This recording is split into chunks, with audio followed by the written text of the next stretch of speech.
project. And in order to do this oil change, you need to take off all the cowling, and then also this side cowl, which comes off with some screws. So here we have this oil tank. There's an oil plug with a gasket on it. Now on Yamaha outboards, they have similar gaskets and stuff. They're pretty important. This one almost looks like it's double gasketed, but I don't.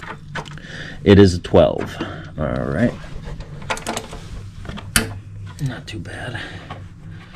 Get right under it. You normally want to have your machine warmed up before you do this, but I just didn't do that. I see that my gasket is sticking to it. I don't want it to get lost in the oil. So what I'm going to do is I'm going to take my little pick, stuck to the, there we go. It actually looks kind of like, if you want to see, it's like a, is it a bronze washer? Should replace this. I may not replace it, and the main reason being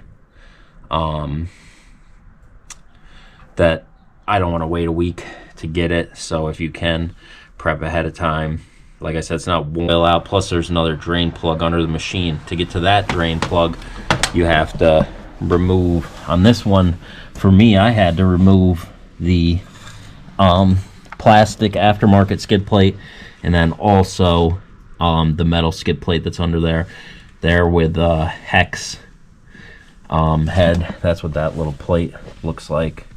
Going to underneath, we did this one. Now the next oil drain plug is right there, and it is a hex. It is a 6mm hex. So it almost makes me not want to do it, because it's like, oh, finally. Scary, because I don't want to break that bolt. But have that inside of there. More motor oil, hooray! Plug has ever been taken out, would be my guesstimate. Okay, this is a video about taking the battery box out of the Apex, kind of doing it in reverse order. I'm actually putting it together right now, but here, let's go. So, 2 wires will have to be disconnected. They go over the battery bracket. You have your starter one. It's just got a little nut on it, 10mm. This clip here, you're gonna have to undo. Now, when you go to the sides, there's 2 bolts there. I believe they're 12s. 2 more 12s down here. 2 more 12s down here. And then there's this metal bracket that you push ahead while you're doing this. And that has a couple 10s, and that'll go right up top. So you gotta get that out of the way. Then the 12s. Then these over here. This one really screwed me up. So this one slides onto the post. I almost ripped it out. Hopefully it didn't do any damage. This one has rubber boots, slides on to the post. Here we have the Yamaha Apex completely broken down. There's the oil filter down in there. Another thing is I had some mice in here, and this sled was kept indoors 1,800 miles. So, you know, it's possible. So we're in here, we're look at all these hoses and everything, make sure nothing's too brittle. Down in here, I didn't see any exact videos of this part, so hopefully we're going the right direction. I don't see why we wouldn't be. There we go. There we go, baby. It's on there good. We'll make sure this gasket is not melted right to it. Another thing before I get too much farther, we're going to just jam a towel down in here. And hopefully we can get some of this, because it probably gets hot down here. And if you lose some oil, it'll probably make a mess. So we'll get this thing jammed right in there. We'll just stick to it. So who knows, but I'm going to pull this Denso, the brand that Yamaha uses, oil filter right out and tip it right up, so hopefully we can avoid oil dripping as much as possible. spinning the cloth out of the way, but oop, there we go. Waste oil jug. So we're on there. Somebody had it on there real tight. Yeah, that's the old model number. I think they went to an 80 on the new one, so this is an older filter. Nothing wrong with that.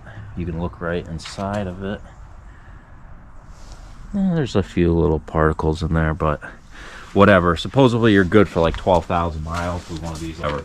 So K&N makes one. And this is available anywhere. I would have got the Yamaha one, but I would have had to order it, and I would have had to wait a long time. And I think K&N makes a suitable filter. Plus they have this that you can torque on. A little bit of oil obviously is good on this gasket. So Piers, you know, KN 2041 condensed. Again, I don't think it's a bad thing. A little bit of oil on this gasket. That way it doesn't slip, get crunched up, and whatever. Plus it's all oily down there anyway. So give me a minute, we'll check nice and clean. And damn, I think we caught just about every drop of oil that we can. Gets hot, you know, this oil will smoke and you'll be like, what the frick is that? So we're very clean on that. You could probably take a wire brush if you needed to. 2041, this is what they recommend on their website for this machine. Got the gasket greased, made sure the machine is clean. It's a 17 millimeter socket.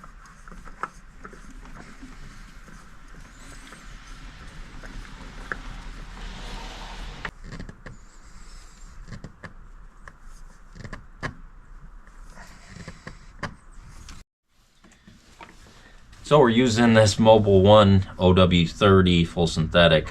Do like the Yamalube. I think it's probably better, but like I said, this was more accessible, more price point. The advanced